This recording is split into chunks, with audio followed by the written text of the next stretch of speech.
So on today's episode of Explorer Problems, I've got to replace the headlight switch. So I've pulled out the fuse box to try and test the new one.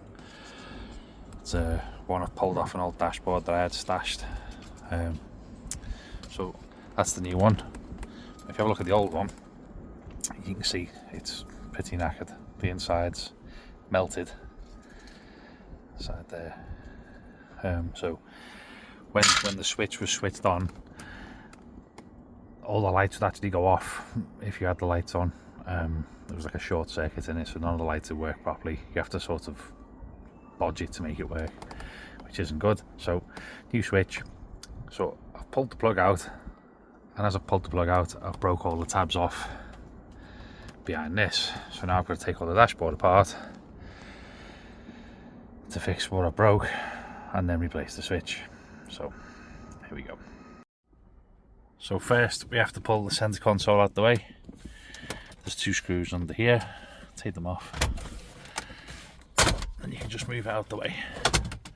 As long as it's sort of not here, you'll be fine. Don't need to pull it all the way out, just move it out the way.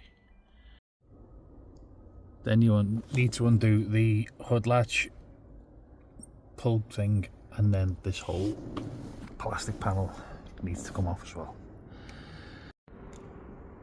With that out the way, you can then see this metal plate. You don't have to take it off, you can sort of loosen it a little bit to give yourself a little bit of room. As long as you've got most of the movement in the top end, it should be out the way.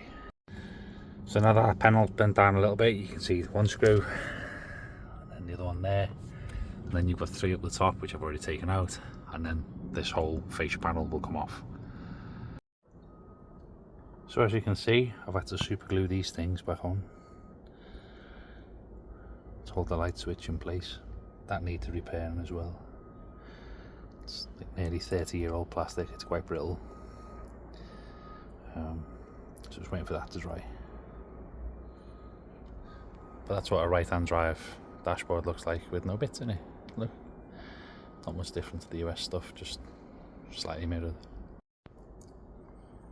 So now the glue set on there, I've put the new switch in, screwed it down, and now I can put everything back together again. So everything's all back together, and we've got a working light switch.